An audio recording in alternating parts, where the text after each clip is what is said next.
This is the Heart of Singing podcast, the place where passionate singers and vocal coaches of many different styles will share their passion about the wonderful art of singing and making a career with their voices. I'm your host, Henry Crescini. Now, let's get started. Hello, everybody. Welcome to episode 4 of the Heart of Singing podcast. I'm Henry Crescini, your host. I'm very glad to be here, very glad to be sharing these interviews with you.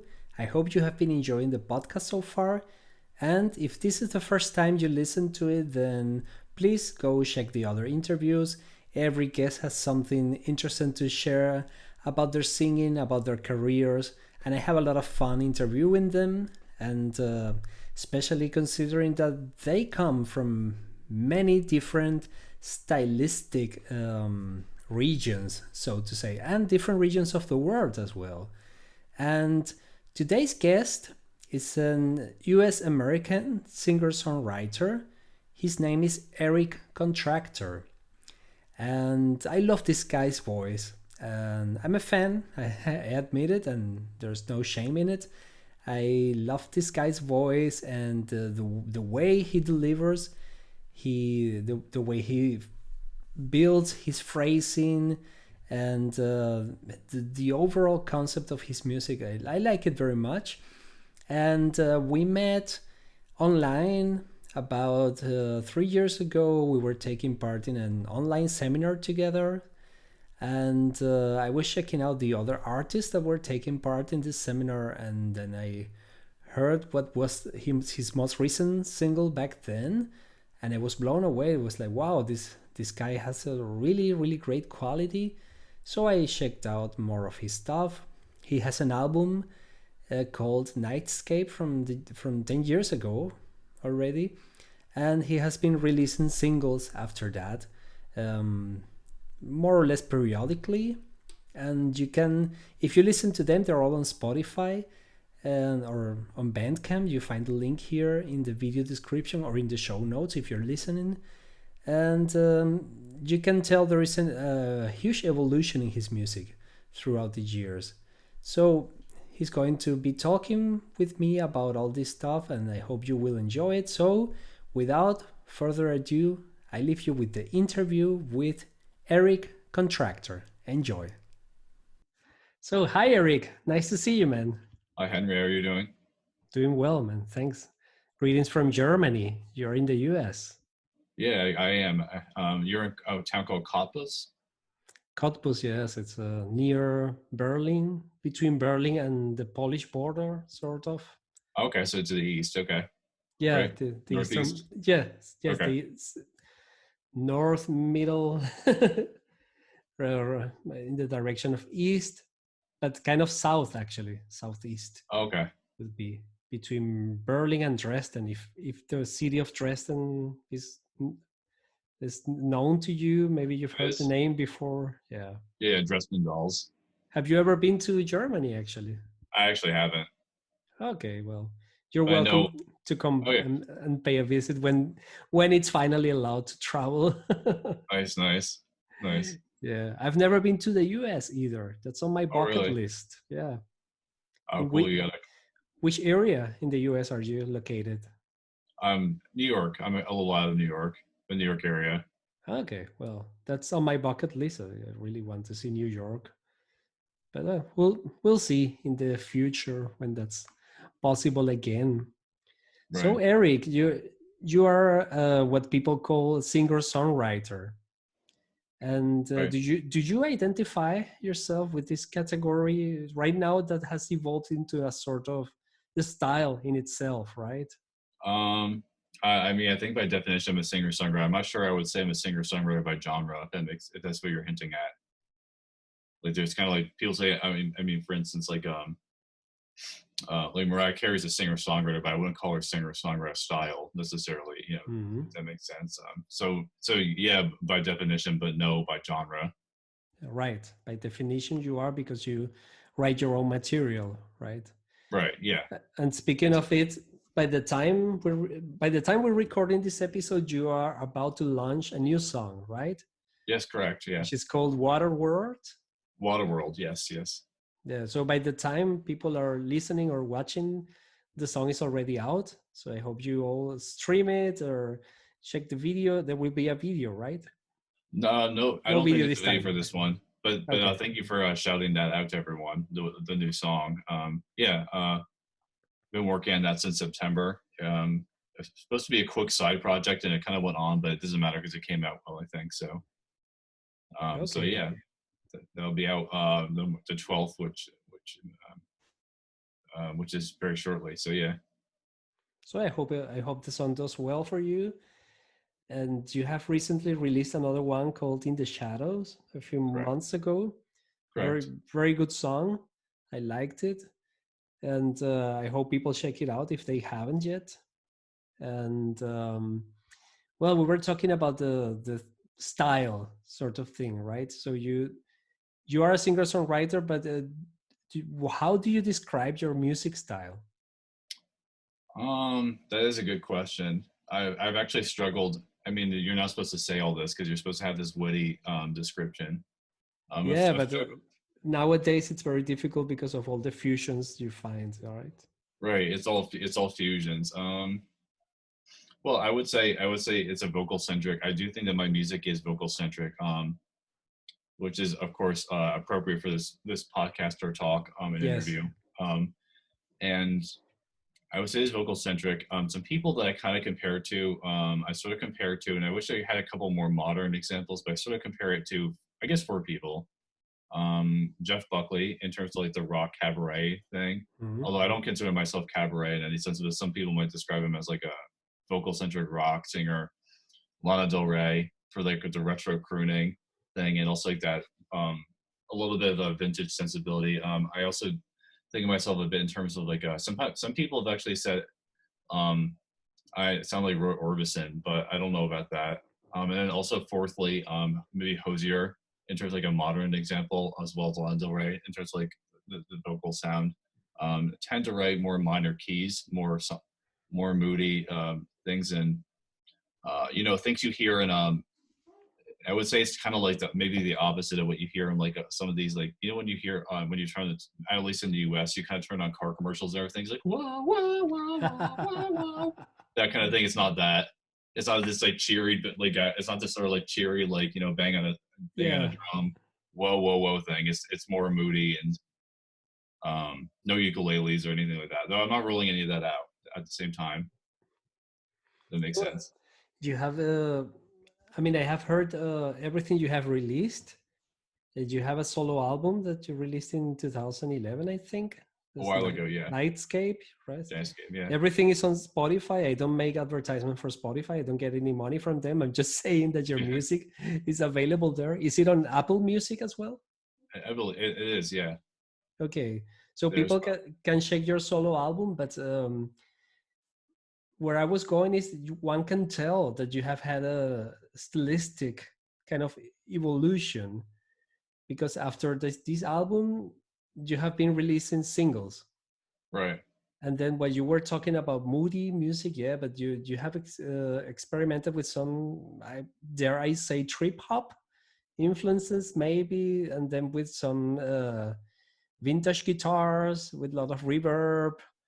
So I think for someone like me who actually loves progressive rock, this is another kind of thing that what you do with a lot of experimentation where you cannot really put your finger on it. So that it's really worth listening to everything you have tried so far.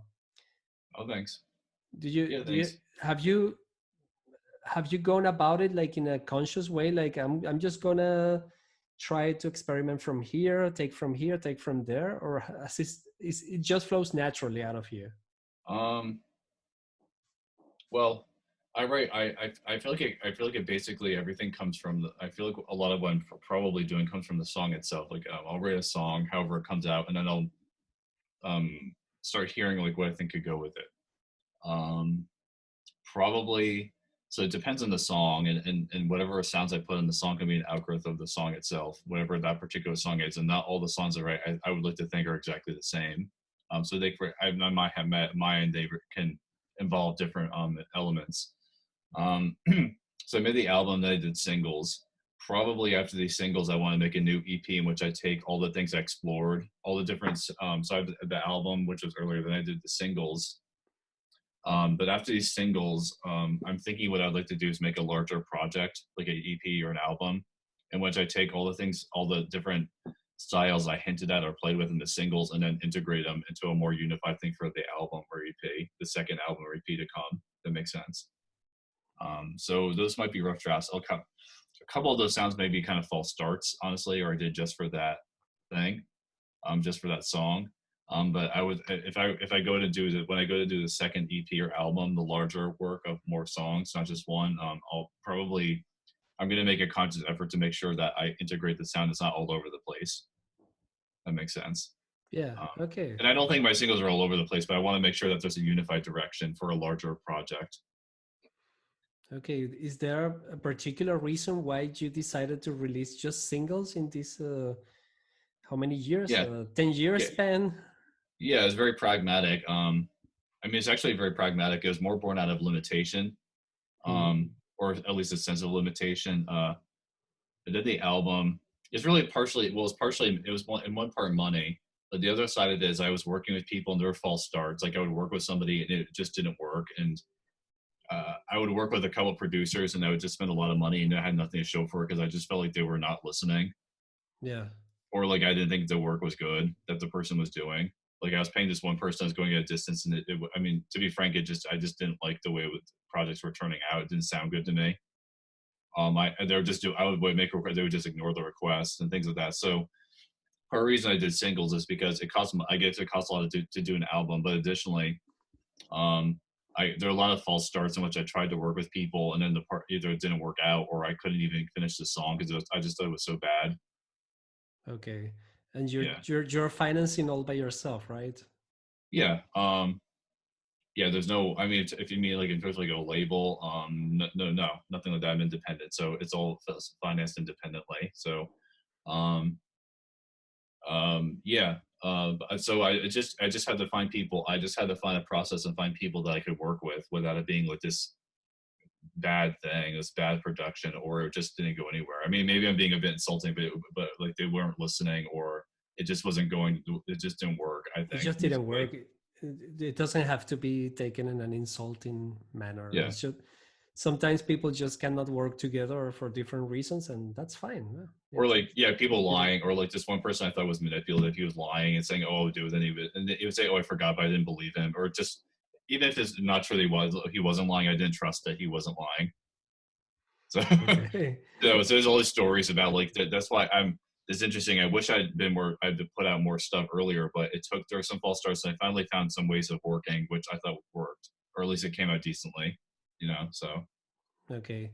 I was thinking the fact that you have been releasing singles might have to do with the, I'm not going to say fact. I don't know if it's a fact, but maybe the assumption that music listeners have nowadays a shorter attention span. I don't know if you right, agree. There are many artists releasing singles or just EPs because less and less people take the time to actually sit down and listen to an album from beginning to end.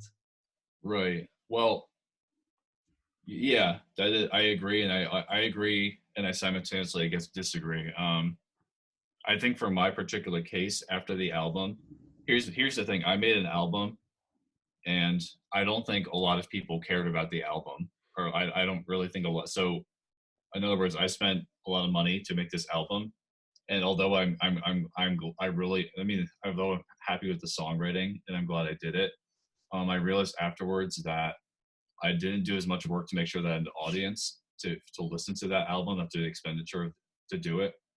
So I sort of feel like what my approach right now is I'm not trying to oversupply. Up until now, I'm not oversupplying. I want to make sure that I can give something to, you're exactly correct. Like I want to do and give something to people because if there's a low level and or casual interest in my music for most people, and I'm not very well known, um, I think that having just one piece of music at a time from an artist you don't know who you're not really in with, engaged with, makes more sense Yeah. to build that up and to kind of have a track. So So if someone just doesn't know who I am and they're a casual listener, or maybe they've heard a little bit, they're not going to listen to a whole album. It makes more sense to just deliver a song, because that's really for a casual listener or who's never heard me before. Realistically, I'm also thinking on top of, just making sure that things are economical in terms of the money. I'm just also thinking in terms of, if no one's ever heard me and there's a low level of interest, probably one song is more than enough to get an idea of what I do, and then for them to make a decision. Okay. And then if I do that enough, I'm trying to hopefully build up enough interest in my works that I can then give them the larger album. Then to the point of disagreement, I think you agree anyway. Um, for people who then have people who are into what they do and they've established that trust in that relationship, then people want to dive in. That's when people want to dive in, and I'm sure you agree. So, Yeah, it worked um, with me when I first heard you. I heard the song Bonnie and Grudge. I think it's called, you're right? yeah, Bonnie yeah. and Grudge. I thought this is a great song. I'm gonna check out what else can I find from this guy. Oh, And nice. then I found your album, and I found those older singles, Color Trap and Mad for the Light, Mm. right? Yeah, Mad for the Light is my favorite song of yours, Oh, thank you. That's of all of interesting. And no them. one's ever said that. Really well. I like the haunting atmosphere it Right. has, kind of. So yeah, let's talk about your singing. Sure. So when did you start singing? When did you realize you wanted to sing? Um, well, in two phases. I used to, when I was, there's sort of two phases of it, really, of the realization. I think when I was like 3 or 4, I was making up songs and I would sing them repeatedly. So it's just like a tiny kid and I would sing a lot, but I don't think I thought much of it. And then when I started really singing or taking an interest in more consciously, not just doing it as a kid and writing songs, like, I mean, maybe that was in my nature early on, but then when I more consciously decided there was a thing, maybe it was like 13 or 14 when my voice changed. Um, then I realized I guess I could sing, and it was more consciously, oh, I think I maybe could sing. That's what I was thinking. So right around when my voice changed, like 13, 14, something like that. So then I started taking some lessons. And then I got more into music and songwriting in general. Although unconsciously, I guess I was always interested in music, just unconsciously without realizing it was like a thing. But then it was more consciously a thing. Like after my voice changed, I had the voice and I realized I could write songs. And then I got made some recordings with high school friends. Yeah. Okay, Uh, were you playing instruments as well by that time when you started taking singing lessons? Were you also yeah. playing guitar and No, piano? well, I was learning because it was a band and somebody wanted like somebody had to like buy it, wanted like because I was like it was kind of not really a band. We barely ever performed, but we recorded, and I did start learning some bass, 5 string bass, because I wanted to play Incubus. Are You Win by Incubus, which is like like a 5 string bass requirement, the low B string. So I did learn a bit of that, Oh, cool. and I took some music classes. So I was bulking on musicality, but it was mostly focused in high school on the vocals, basically, mostly in writing. I was learning some bass guitar, and then I kind of gave up on it because it wasn't helping me write. Yeah. Yes, Okay. yeah. So And you already had this low kind of voice that you have. yeah, even at Well, 13 or 14. so Um, baritone kind of bass, baritone bass, right? yeah, I had a teacher. I don't know. This is kind of more opera. I had a teacher who told me you're a bass baritone, and another person is telling me it's impossible for you to be a bass baritone at your age. I don't know. So, but I would say it's a baritone of some form. I don't know exactly what. I would say bass baritone. Um, I think it's low. I think it's low, but yeah, some sort of baritone, basically. Yeah. Well, I believe every singer can train to reach every note among the range, like Right. from very low to very high, as long as you do the training and put in the work, right? Right. So, how were those first singing lessons that you took? What did you learn? What kind of exercises did they have you do? Did you like it? Did you feel like it was taking off the fun, taking the fun of singing? No. I would say in my case, I have more like when it comes to musicians. I think I would like to believe at least I have a pretty decent tolerance for training without sapping the fun out of it. I think a lot of people like if they clam up at any mention of training or like drills or exercises. Yes, yes. I don't. I don't tend to, it's interesting I'm on this podcast with you. I don't tend to discuss it because in music, I don't discuss the more technical things I do or try to do to get better music. It's interesting though, in music and in pop, because music connects to pop culture, and this is a firm opinion of mine. I think people consciously go out of their way to hide these things from Yes. an audience. Yes. They work very very hard to make sure because they want to make it look like a lifestyle. Yes. Um, they want to make it look like a point of relatability is telling everybody, oh, I woke up with a blunt and I woke up with a 40. I woke up and I got in the studio and I made this brilliant album. And it's largely an illusion. Um, or Absolutely. people, yeah, or people have done it or people have done that in spite of those factors, but it's not the contributing factor necessarily, like all the vices. Like, so people don't talk about like training and exercises and the mechanical things people do, and then the things you do over and over again to try and improve and get better. People don't talk about it, so that's why it's interesting you're doing this podcast, because usually a lot of what I do and put out for people to see has to do with a finished product, or like here's an overall finished thing. And I also don't necessarily know if it's my job to tell people, oh, I work so hard, oh, I work. No, Yeah, well, I of would rather, course. in a weird way, leave it up to like up to entertainment. I'd rather, because I also feel like people don't necessarily, although it could change, but I feel like with what it is I'm trying to do, I want to make something for people, and I don't want to involve them in what went behind it, unless they're interested in hearing that. But I want to give them something that is an experience without, like, I don't want to make it be like I'm grinding and I work so hard and all this. I'd rather leave them out, and I'd rather just give it to them for them to experience purely without them having to worry about that, because that's not what I would feel like people are always there for. But sometimes maybe it is. I don't know. Yeah, because there is this general, I don't know if I should call it misconception, that you just open your mouth and sing, and if you cannot, then you cannot, right? Right, But actually, I believe everyone can learn to sing. Some people will have to make more of an effort than others. right, But yeah, thanks for the compliment on the topic of the podcast. That was my motivation. The fact that I am passionate about singing, and many people are, but singers don't get asked these kind of questions, or seldom. And I remember I mentioned this in my first episode. It hasn't aired yet by the time we're recording this, but I remember seeing an interview with Axl Rose of Guns N' Roses, who said that back in the day when they were touring in the 80s and 90s, it was considered uncool to do vocal exercises. right. So if he was warming up or whatever, he would be called off by the bandmates, Well, right? to my question, okay, so this is a whole other thing. My other, yeah, this stuff is nonsense, because like, here's the thing: when they tell Slash, the guitar player, you're doing those drills and those exercises with your fingers, that's Yeah, nonsense. It's the same thing. It's an instrument. And also, I think that exactly. people. Here's another thing. I also suspect sometimes that there's this possibly. How do I put it? Maybe I shouldn't say this, but maybe I will. I'll say it. Just do Um, it.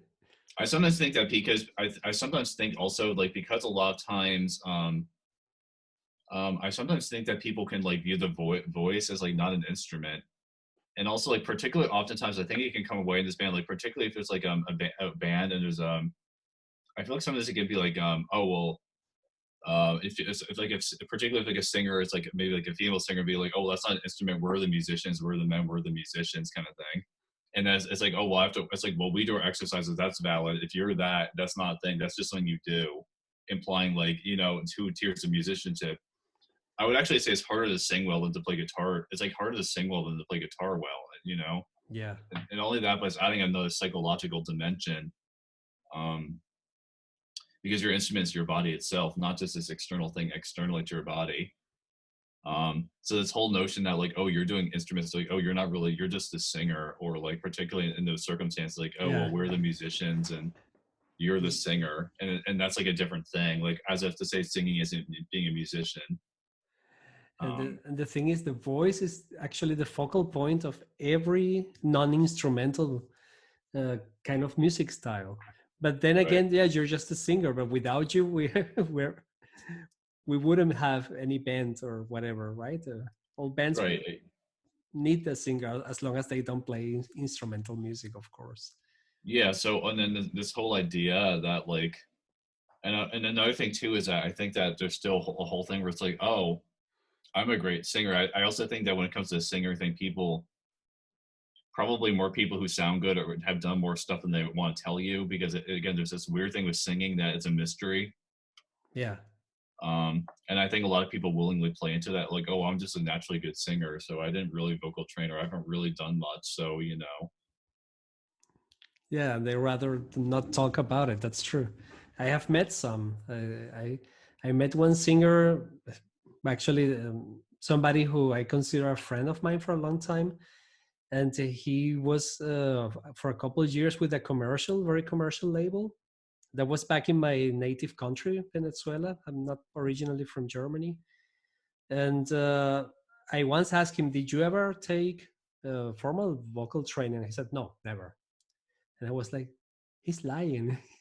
He's lying because you hear by the time he got to this label, his voice was sounding in a way, and the next record was sounding completely different. Of course, he got coaching. Right. Well, I, and also label probably arranged that. Yeah. absolutely. Yeah. I don't get it because like nobody thinks this about guitar playing or piano playing. Well, I think the topic of being self-stalked, it's kind of like a badge of honor. Also for musicians, there are many who claim, I learned guitar by myself. So it's like, I yeah. actually but I do feel like I do feel like I have taught myself a lot even within the training. Like I'm always seeking to learn something, so I still teach myself like a lot, you Yeah, know. yeah, and that's fine too, of course. It's But just yeah, when it comes to singing, everything is like a lot of like people have this idea it needs to all be kind of like completely like secretive or behind the scenes. I mean, not everyone, but there's all this weird idea. People are more willing to like. It seems like people are much more willing to like go on Instagram or TikTok, or whatever, and like show like here's how I practice guitar, but not like how I do vocals. So I don't know right. what that is. I've been doing it lately, like posting these videos where I use this device. I will show you. I'm not getting paid to show it. Oh, what's that? It's called Pocket Vox. So I just put it into a bottle with water, and I just blow into it while doing my singing exercises, like with Oh, water, I've right? done that. Yeah. I've done that when I want to sing. When I want, I've done that when I want. Not exactly with that device, but when I want to sing and sing without waking people up or do something, I sing into a bottle. I've done that. It contain the noise. I've done that actually. People thought I was crazy. And what kind of other exercises do you do? Singing exercises? Um, so I do. We were mentioning we met in the Carrie Cole program. I do her programs. I believe they're called. I have them right here. Actually, I believe they're called the. She recommended them. They're the master vocal exercises. I believe they're called the Horatio Connell. Is a Horatio? Is that how you say it? Horatio Connell, Master Vocal Exercises by Horatio Connell. Um, I've been doing that 6 days a week, 6 days a week since March of 2019. So I'm almost on 2 years doing those. Great. Takes about, I try and do 40 every day, 40 minutes. Um, and then I added some on my own. I can demonstrate. I mean, I could just literally demonstrate. That piano Sure. should not be on. I hope I didn't leave it on overnight. Side note. Um, um, so I do basically an exercise like, and this is not one of the master ones. Like, so I do those, but I add some of my own in that carried from other lessons. Other people gave me the idea. So one might be um, Bella Signora, something like that. Mhm. I just to do that up and down, things like that, or just like just three note figures going down the voice. Um, I might add in some things for like falsetto, the higher part which I don't really use actually, like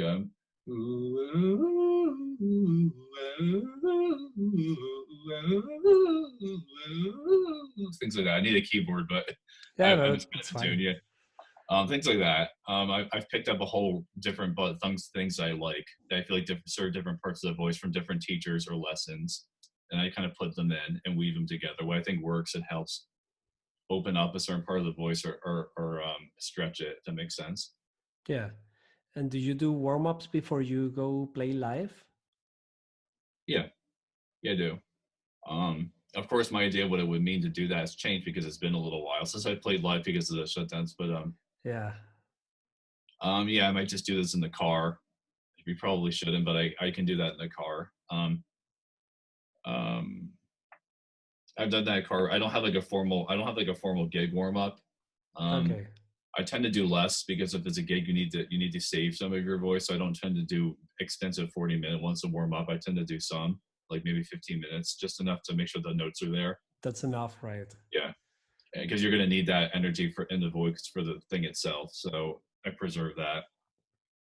Okay. Um, Do you have any experience touring, or has it always been like local gigs?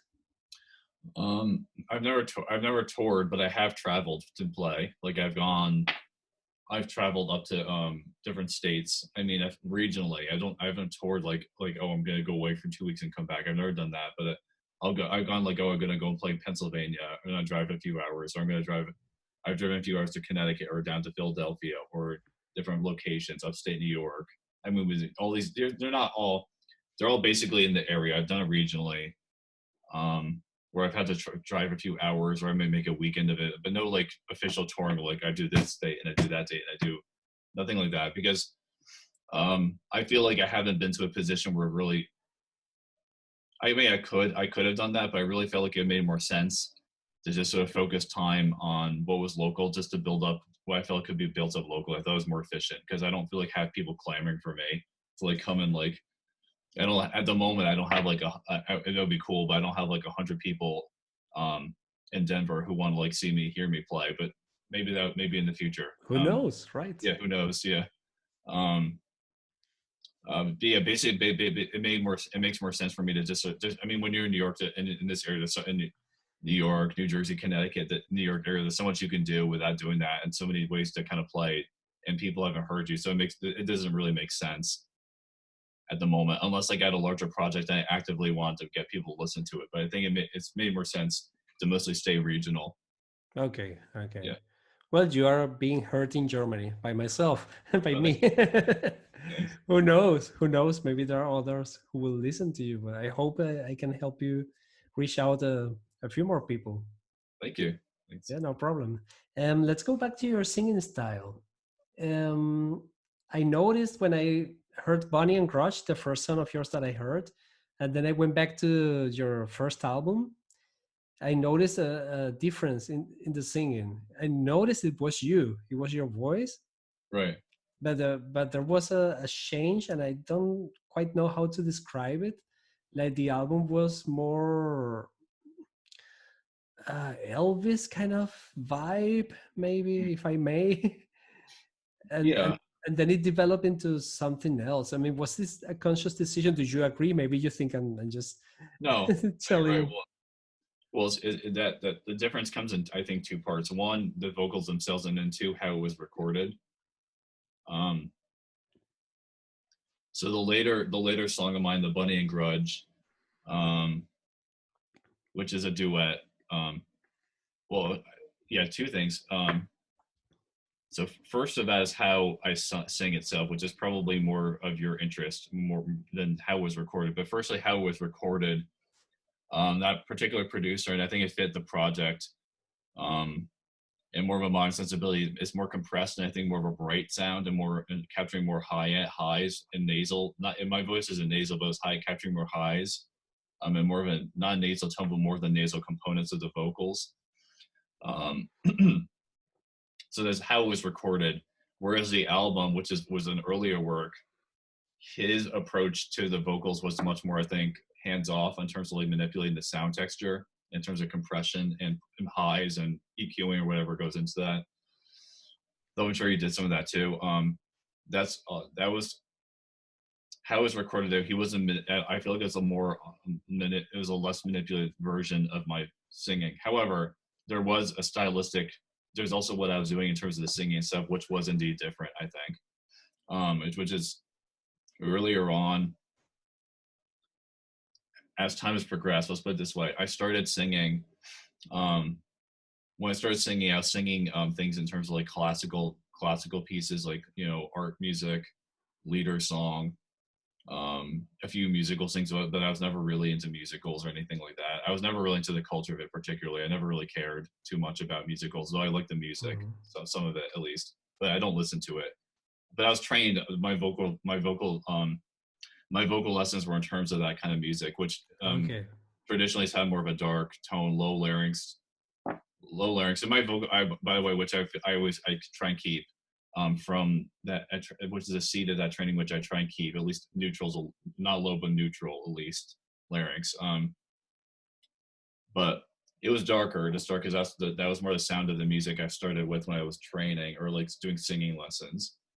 Um, so for that album, which was closer to that time, there's more of a dark. There might have been more of like a darker tone, more throaty, more backward placed Yeah, that's right. tone. Um, a bit more vibrato. But then I decided I did make a push over time and through at lessons thereafter or some training thereafter to try and just be a little bit more neutral in terms of the style, so I could bend it whichever way I might like a little bit more. Um, that said, I don't sound like a heavy metal singer by any means. I'm not going to do that. I'm pretty sure, but or I couldn't. But I over time I decided it was best for the kind of music I was doing, which was more of like a modern thing, to kind of make sure that I'm not doing anything like too exaggerated, like oh, or anything like too dark or anything with like I want to have like more of like a neutral lyrics neutral tone, which would be a nice balance between like a brighter sound for pop while keeping my training and also I think the inherent character of my voice at the same time. So that was conscious. Okay. I don't know if I'm making sense. It's probably a more technically apt way to describe all this. Um, but as time has gone on, I've tried to do things like make sure you can sing without vibrato if you choose. Just do a straight note. Because there's certain styles of music in which there's certain style of music in which I've brought certain stylistic elements in which that kind of singing wouldn't make sense as much. So just kind of keeping like a nice neutral tone, like a nice balance between dark and bright. Not like the same note. For instance, like if I choose a note, it can be between oh, like there's Yeah, different ways of singing when the exactly. it's all the same note. I'm just moving the You move resonant the emphasis within my placement. vocal Yeah. tract. I mean, of course, they both sound ridiculous on either end. But basic point is that as time has gone on, I've been trying to make sure that between the extremes, I have a nice balance um, in terms of the tone, where I feel like I'm not exaggerating it to be too low, and it's also not exaggeratingly too nasal or too buzzy or too um, bright. And I was seeking more of a neutral placement and a neutral sound, which would be more malleable to whatever it is I would wish to do. If that makes sense. Yeah. Okay. Long And explanation. yeah, no, but that's fine. That's exactly what I wanted to know. I hope it's.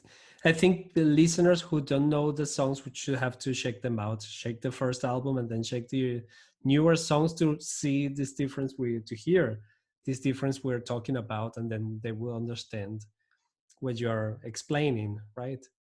Right. So, and talking about your songwriting, well, Bunny and Grudge, like I said, was the first song of yours that I heard. And if I compare these lyrics to other lyrics of your other songs, it's also a difference there. I mean, many of your lyrics, I would say, please don't get me wrong, are kind of cryptic. Hmm. Yeah. And some are very poetic, but directly poetic. And Bonnie and Grudge is different. It's a narrative song, Right. and you tell a story from two characters. And I know you made a duet for Right. this one. You had this guest singer, female singer, Sylvana Joyce is her Yeah. name, Right. right? And but I saw a video of yours playing it by yourself, singing every part by yourself. Right. Must have been rough, right? There's little place for breathing there. Oh yeah. Yeah. There's a video of me doing it by myself. Yeah. So, and what about this lyrical contents? What's the inspiration for the songs? What was the inspiration for Bonnie and Crush? That's interesting to me. This Um. story, you think of Bonnie and Clyde when you heard the name, right? Right. Yeah. So there's Well, actually, I'll say this. It's unbelievable to say this, but a lot of my songs start as jokes. Started as like kind of a joke, or I was watching I believe Lost Highway by David Lynch. Which one by David Lynch? Lost Highway. Ah, yeah, I saw it. Yeah.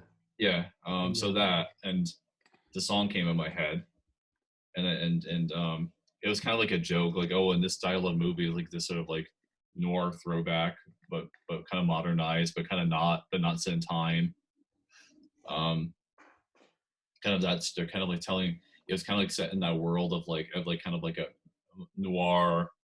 It was like set in that noir fantasy world. Then I kind of came up with this sort of like joke idea, like, oh, there could be like two singers in my head, a singer named a character named Bunny, and then the other guys could be Grudge. So then I wrote the song, but then it became serious after that. It was like kind of a silly thing. Like I had a silly voice for each. I had a silly voice on my head for each. It was almost like a parody of like that kind of style of like, old movies in which there's like kind of damsel, all that stuff in distress, and then there's like this rough and tough guy. But then into that, after I had it in my head, it's like kind of like a joke idea or song. Then I'm like, okay, well, maybe this sounds actually pretty good. Maybe I'll just write it for real. Um, at which point, um, how do I say this? So at which point I tried to make it like a real song. It wouldn't just be like humorous, even though it kind of still is like a little camp. Maybe I don't know if it's campy or something like Yeah, that. but a little bit tongue in cheek, maybe, but A little tongue in cheek, right? There's a little tongue in cheek remaining in it, but just telling a narrative of talking about a narrative of. I'm just trying to think of the lyrics. Basically, this person who feels like too damaged to be loved or something like that, and then using a character to kind of open up this whole world in this psychology and of this character, if that makes sense. yeah. And Of course, it's not just a character. I mean, there is some, or maybe I would say that I'm not writing it just completely externalized for myself. There is some element that, of course, I was obviously interjecting for myself there, basically, like where um, everybody's hoping. I mean, I'm not speaking personally. I'm not consciously like this, but like I think it came from some part of my psyche or self where you want to feel like there's parts of yourself that could be overlooked if in terms of like receiving love or getting love. If that makes sense. Like there's parts of you that no matter your past, like could be overlooked or something like that. Like those parts of yourself which may be more difficult that can be overlooked and for the sake of this love or relationship. And I'm sure everyone feels that on some level. Like there's some element of themselves that can be redeemed or like not, if that makes sense. I okay, mean, so I'm sure everyone can relate to that in some minutia or yeah, some minute quantity or not. but it's interesting to hear that some of your songs have been inspired by jokes or kind of yeah, funny thoughts, maybe. Or let's put this to paper and then Or boom, parody, just like a lot of parody. Like parody. Yeah. I'll make my mind will be like, I'm gonna come with a song in the style of like this or that style, and it'll be like a parody or like, and then I realize, well, I could just rip off the parody of it, and that's a good idea. That might be a good idea to just write a song too.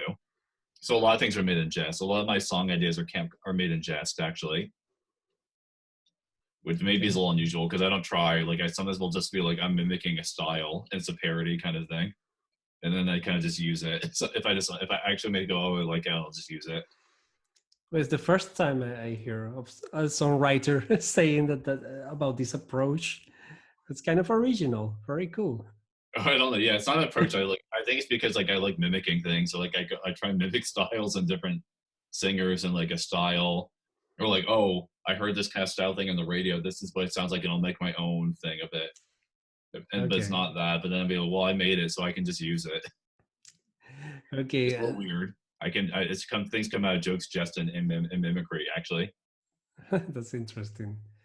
And by the beginning of the interview, you mentioned some singers you have been compared to, sort of. yeah. And what are those singers you have looked up to, or you have been influenced by, or you have admired or listened to a lot? Um. Yeah, I would say. Well, the list of singers that I admire, listen to, or like trying to learn from are far greater than the people I have any connection to stylistically. I would say, but in terms of like the ones I listed, like in terms of like stylistic overlap or maybe some, um, definitely liked. I definitely listened to a lot of Jeff Buckley. Definitely a lot of time. I know. I also feel like he was pretty big, and I also feel like he had a big market and audience in Germany in particular, more than the U.S. And Europe, from what I recall. But his cover version of Hallelujah is extremely well known here. Right, right. Yeah, I think that he was much. He made. I think his impact was very large in Europe and more than the U.S. But everywhere really. Him in terms of like him, because I like his miscellaneous. And this may be the wrong way, but he had a sort of miscellaneous approach to his artistry, where he would borrow from disparate artists that would, you know, he would cover all different kinds of styles and then work it and slowly meld those different styles and cover songs into his own developing style. To the extent at which to which it went, because there would have been more music from him, obviously. But in terms of singing, um, I'm always listening for people who I feel like have cool phrasing. Um, so in terms of like good singers I listen to, let's see, like somebody like him, I like. Um, People have also compared me to like Chris Isaac. Yeah, yeah. Isaac, There's a Chris Isaac vibe in your first album, I think. right, right. Who else do I like? Aretha Franklin, Hmm. jazz singers, like Ella Fitzgerald or Sarah Vaughan. I've listened to. Um, because I'm interested in the nature of the voice and what the voice can do. I've always been interested in like jazz or even gospel, a lot of gospel, because that's like people doing a lot of things with their voice better than basic things. It's more advanced. They can get more. There can be a lot more going. There can be a lot of musicianship. There is a lot of musicianship, in fact, in those genres of jazz and gospel, in which the voice is really pushed to do something very particular and a lot of interesting things that show what a voice can do. I think. Um, what else? I listen a lot. I mean, there's also people who they're also maybe like good singers who I think are good singers. I don't necessarily listen to, um, but I can appreciate their vocals. Or people who I acknowledge are good singers, but I'm not necessarily looking to take cues from. Yeah. Um, if that makes sense. Yeah, but I mean, like I've heard there's been so much stuff. I mean, basically, if somebody's good, basically, if I like somebody singing or if it's good, most often I can appreciate that, or I try and see how it works for them. That's what I mean. Kind of like there could be like good singers that I can recognize that they're a great singer, but the way they're using their voice is not really something I'm doing, or it doesn't seem like pertinent. But nonetheless, I can appreciate it. I think about like how it is they do and what they do for their sound. You know, Yeah. that makes sense. Yeah. Okay. Um, Go ahead. Have you also given singing lessons to others? No, I've given some ideas here and there, but I've never given singing lessons. Okay, but do you have any advice to aspiring singers? Yeah, I do, but let me just think about it. I know I do because I've thought about it a lot. Like in terms of like myself, like in terms of like learning singing itself, you would say, or just in general. In general, but learning singing, of course, but also in general. Um, okay, I'll say one thing. Generally, people are like, "Oh, like, what are your influences?" You know that whole thing, like, "Oh, these are my influences." I think people should go. This is how I look at it, actually. I think when you have your influences, like, let's say somebody likes Hosier or something, like, right? I think it's really important that an artist not only be like, "Oh, I'm going to listen to everything Hosier do." I'm interested. Here's the thing: to to develop a sound, I think that somebody should be interested not only in the influences, your influences, who you listen to, which tend to probably be more contemporaneous examples, like modern examples. Like may say Hosier or like Lana Del Rey, or someone might say whomever, like I don't know, whoever it is. Um, I think it makes sense for that person to not only be interested in your influences, but the influences of your influences as well. Like you should, that's what I did. Like when I looked at like using like a Jeff Buckley, I was interested in all the different artists that he was citing because you don't want things to be constantly like when it comes to music, I want to have like I want to be able to see I want to be able to see in two dimensions. I want to see how music came through that person, Yeah. but I also want to see what influenced them, so I can be if these people are here. I don't necessarily want to be under them in terms of like music and that roots music constantly being diluted in this sort of like lineage in which there's like a photocopy of a photocopy going on. I want to be here and I want them to be an influence, and that's great. But I also want to put myself like here, so I'm not their kid, I'm their nephew or I want to be like the I want to be the cousin slash nephew or of my influences. I don't want to be their kid. You know, I want to be under them, and that's great, and they can still be up there. But I want to be able to have my own access to the grandmother of the music influences. I don't want to be like this endless like chain of diluted music thing going down. Like I want to be able to connect directly to the source of their inspirations alongside them, and while being influenced by them too. Kind of like this, not just under. You know what I mean? Yeah, awesome. It's an awesome way to explain it with this kind of family tree, if you will. That was really cool. Right, because I think that's when people get. I think that's another issue is when people come into like trying to like, oh, I make my own sound, because what ends up happening is like, oh, like I'm into Imogen Heap slash Grimes or something, or whoever these artists are, and then they just end up sounding like they kind of just end up sounding like less good versions of those people. Where it would be more smart to be like, I want to get to what they're influenced by, and then draw my own thing, so it's alongside them, not just under them. Yeah, I don't know if I'm making sense. yeah, I get it. Yeah. I think yeah. Because like that's I think because more often when people say their influences is just overly obvious, it just ends up sounding like they're copying them, or like this too close to it. You need like, whereas if you go to the influences of if you go to their influences of your influence, you can kind of come up with something more your own unique concoction of their influences, which is gonna be like a refreshing sister or cousin act to that, not just like a copy or like something which Right. isn't as good. You know, that's a weird thing that came into my head, and I thought about this all. Oh, that's cool. That it comes, it really comes to you from above and from wherever, from inside of you. And Um, the other thing too, I would say is like, if you want, I think if somebody wants to do music, I would say that like again to what we're saying about the behind the scenes work really matters, and you can't get involved in like the outer appearances. You have to be consistent. You have to do the work. It doesn't. I mean, there's people I know who want to do music, and it's like they don't listen. Um, I know that this is making me sound kind of wry, but they don't like they don't listen to like feedback. They're not interested in seeking it out. You have to be willing to seek out feedback. I'll just say that, yeah, let's put it that way. Like, and this goes for me too, and anyone. Like, you have to seek feedback, and it's not all about. You can't go into music with this idea of what it is you think it is when you first get into it. If that makes sense, you have to be like somebody has to be willing to like I got into music with an expectation of how I thought it would go, or how it would unfold, and it wouldn't serve me well to just hang on to that initial preconceived notion of what it is to do music.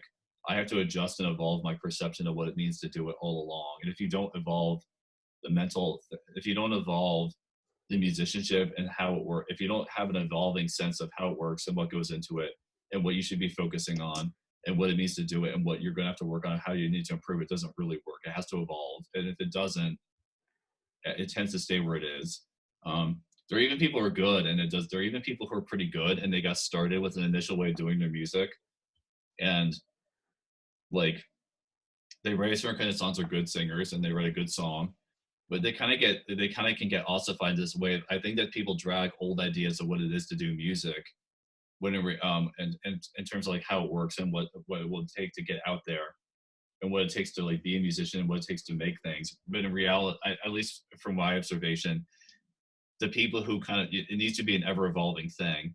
I can't just be like, well, I can't be like, well, when I first got into music, I had the impression I would just be instantly a good singer, so I don't have to practice. So my preconceived notion of what it means to be a singer I stubbornly hold on to that rather than realizing after experience or trial and error, no, I really have to improve that and do more of that. You have to hone, things have to be honed. Because I feel like I've seen a lot of people, even ones who are very good, I think they have like an overly set idea of how everything works, and then they just get stuck with this limited mindset of how it works. And it's like, and what I mean, of course, maybe it's easy for me to say, and I'm not saying it's not true for me too, but I'm always looking to say, like, I thought the way it worked was like this, but really it's this. You know what I mean? And people, I think, need to keep that in mind. You need to be willing to learn and to like evolve a mindset, and then take different approaches and try different things, basically. Well, that Not was great. not just about music, but just about how how to make a career in music, like being willing to being willing to take feedback and not have the ego get in the way. I'm not saying I'm different, by the way. I'm not saying this is different for me or I'm better. Yeah, This is something I've learned. It has to be evolved. I think people have to be willing to evolve. right. Well, that was awesome. Thanks, Eric. Thank you very much for your time. I have a final request to finish this interview. Sure. Would you be willing to sing a cappella, a couple lines of one of your songs? You can choose which one. Sure. Sure. So. And we said we'd rise together, all boats rise with the tide, chasing faster, richer, smarter, less so many behind.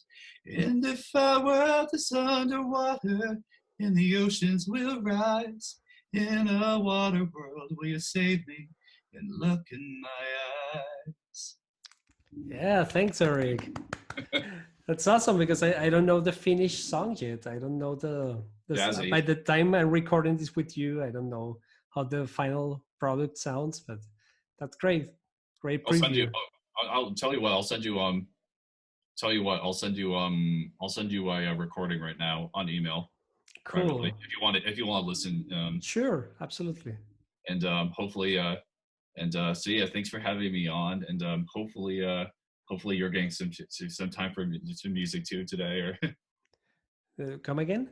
I said hopefully you'll have some time with music today yourself. Oh yeah, well, I did my vocal routine as well today, and it's 8 o'clock in the evening now here in Germany, so it's time for me to just come down after a long day and read a little bit and then get some sleep. Right. Thanks for having. And by the way, thanks for having me on later. In case you want to like relax by now. Yeah, no, it's fine. It's fine. I'm glad that you're in the US, so we have this time difference. So it's good for the both of us to just meet like somewhere where it's fine for both of us. So thanks a lot, Eric.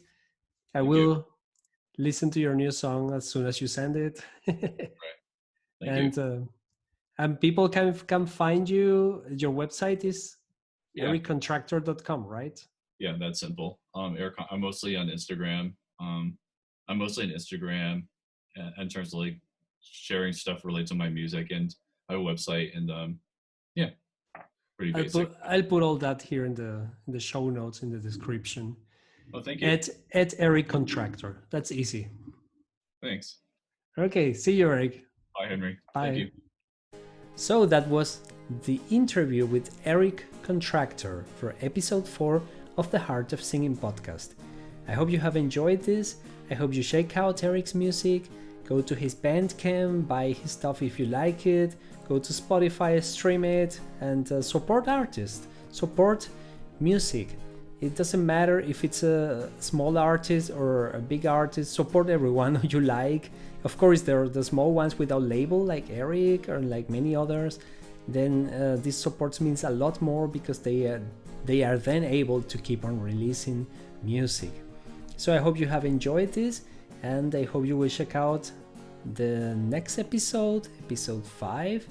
And I can tell you it will be very interesting, a very unusual singer, which I will be interviewing back then. So stay tuned, and remember to follow this podcast on Instagram, The Heart of Singing, Facebook, The Heart of Singing Podcast, and you were here on anchor.fm/The Heart of Singing, on Spotify, and on YouTube, in case you prefer to watch it. So I hope you have enjoyed it, and until next time.